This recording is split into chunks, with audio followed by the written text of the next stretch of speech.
What's up, sickos? I'm Dan from Oregon. Did Kevin Lee call out GSP at 165? Khabib rumors that Conor Fight is in the works? And Nikita Krylov, Nicky Frills, is he headed back to the UFC for UFC Moscow? I'm Dan from Oregon. This is the Truth in MMA. Every weekday. Let's look into it. It shouldn't be such a big deal.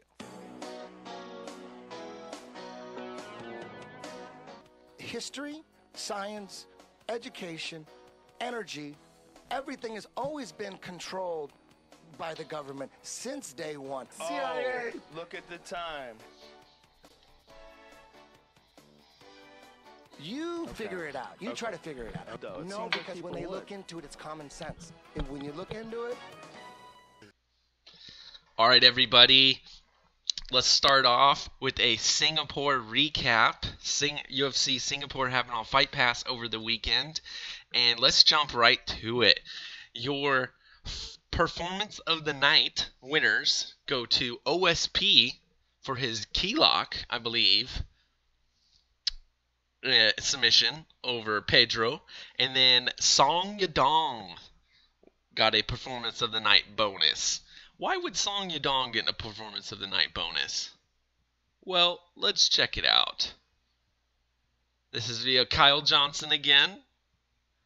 Once a moat fighter, a street vendor, and a security guard, Song Yadong is not your average 20-year-old. The Chinese fighter becomes the first man to finish Felipe Arnutz with strikes, landing a cracking elbow and punches to end the second. Now let's jump in close for this one.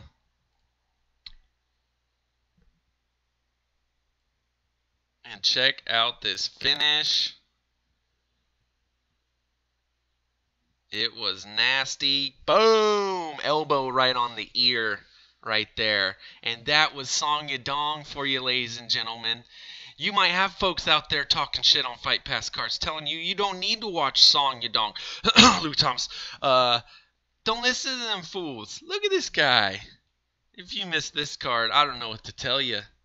Let's jump on along. And then your Fight of the Night awards go to Shane Young and Rolando Dai. And if you guys missed the early Fight Pass prelims, I highly recommend going back and checking that one out. That was something you really can't miss. But what else happened? Via Kyle Johnson again, I present to you some glorious Peter Yang highlights. The man killed it tonight. He joins the beat Magomed Shapirov as an ACB champs turned UFC killers. What did he do? Oh, he just wrecked shop. Throws a flip. Gives us some nice celebration. But it had to be that left straight that drops him. And just non-stop punches. That spinning back elbow is really what started the whole thing. Very exciting performance by Peter Yang. A lot of prospects on this card did not disappoint, at least on the Fight Pass prelims.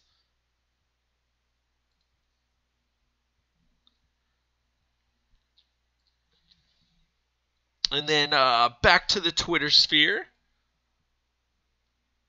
Peter Carroll announces Fight Nights Global releases Nikita Krylov to negotiate potential UFC Moscow return. I think I made this one too big. Boom. That's a little better. And who saw this coming, man? You look at the state of the UFC's 205-pound division. It is not great. We can use anybody and everybody. And supposedly, you know, the oligarch that owns Fight Nights Global was arrested in some sort of corruption nonsense. Who knows if it's frivolous or not, but definitely Fight Nights Global having a little bit of issues at the moment, but this could be a great thing for MMA fans, especially the light heavyweight division in the UFC. Are you guys excited to see Nicky Frills back in action? I definitely am. And what else? Moving on. Kevin Lee calls out George St. Pierre for a fight at Madison Square Garden in November for a newly introduced 165-pound championship. Now, I am a champion of the 165-pound weight class, but in no way do I want to see Kevin Lee in a fucking title fight. This guy just lost his last interim title, and he's coming off one win, and we're supposed to think he's God? Some fucking bullshit. You go ahead and watch this thing. Go give it a watch. It's basically, I don't know what's going on. You know, November, Madison Square Garden, New York City. George, what you doing? That's what Kevin Lee does, alright? And it seems just like a copycat of a Chael Sonnen nonsense or something. Chael's always doing some walk and talk, let me do this through the streets and tell you what I think, and then Chael's sucking off Kevin Lee all fucking last week or the week before that, saying, this is what you do, this is what you do. It's like that's his manager now, or some shit. I'm all for 165 pounds. Kevin Lee, get the fuck in line, dude. You're like lucky to be top 5 at 165. You got Khabib, you got GSP, you got Colby Covington. RDA could probably beat you. Man, the list goes on and on. James Vick, Jorge Masvidal, so many guys. I would like to see you beat one of these fools before you clamor for a 165-pound weight class. Gunnar Nelson would be great at that division too. And man, I'm not the only one who wasn't feeling it. Here's Ally Akinta. And what's Al got to say? Can't make 155, so instead of jumping into the 170 pool against guys the size of like Darren Till and shit, Guy thinks he deserves his own weight class and belt. Ha ha ha. Alright. I actually called in to Call Me Al, Al's podcast. Asked him what he thinks of the 165-pound division. I don't got an audio clip for you. But to sum it up, one second. He says, I don't think we need it. They should just jump up to 170. But then, just a moment later, says, I could actually make 150 pounds. I would like to see a 150-pound weight class. And it's like, dude, why are you talking about 150 pounds when you could stay at 155 and all the fucking giants that are there cutting massive amounts of weight, they move up to 165. There's no need for 150. He replies to me on Twitter, I just want them the way they, just keep the weight classes the way they are. So that's the nonsense going off at the 165-pound weight class. Are you guys for the expansion? Retiring 170 and establishing 165 and 175? I think right after the Colby Woodley fight, that would be the best time to do it. Both gentlemen can move on to their own respective weight classes, regardless of what happens. And even if it's an amazing fight, a draw, whatever, let's split them and let's relive a super fight in the future if they ever become champions again. That's my thoughts on that. And then here is the clip of Khabib talking about his potential fight with Conor. 9 weeks before fight, and I'm going to defend my title, inshallah, this year. This year I want to defend my title. About opponents, I don't know, to be honest. I don't know. But UFC working on fight, me versus Conor. Boom! So he drops that nugget. I'm not sure what that was. Some sort of live stream. That was via, of course, Shisianga Malta. I don't know. Give the gentleman a follow. He's dropping us some breaking news. Why not go check out and see what he's got to say? Well, that's pretty much it for all the MMA news we had. I ran a poll because I'm so invested in this 165-pound weight class.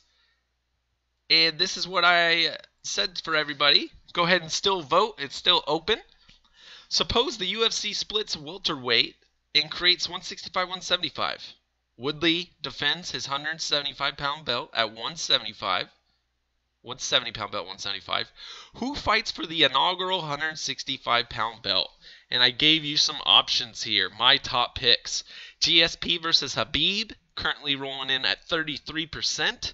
That's the one that would make the most sense in terms of who deserves it, who's been fighting, who's actually that size. Khabib versus Colby was another option, rolling in at 10% of the vote right now. Colby has already told me himself on Twitter that he can make light welterweight. He can make 165 pounds. That would be his preferred weight class if they were to split. So that's why I include this man who's been tearing through the media, making all the snowflakes melt, bashing all them nerds. And so again, Colby versus GSP. Would that be a fight that we should make if Khabib is going to stay and actually face Conor at 155? Could that be the 165-pound inaugural belt? And then rolling in with 43% of the vote, we got Conor versus Nate 3. Now, I'm not sure if there's just a lot of what do you want to call it, occasionals that are following me, if this is really the fight that people want to see, if people just want Nate Diaz back in the cage. I have no idea. This is what the vote is right now. If you disagree, go to my Twitter, Dan from Oregon. Make sure you vote. Retweet it. Caden Bates says Nate doesn't deserve a title fight. 43% of folks actually want him to get a title fight, though, Caden Bates. You know, us hardcores don't always make all the decisions, which is, you know, unfortunate for us, but maybe good for the sport, maybe not. We don't really know. But make sure to go ahead and vote. Still 4 hours left on that poll. And lastly, let's finish up with some nice humor here. And this is...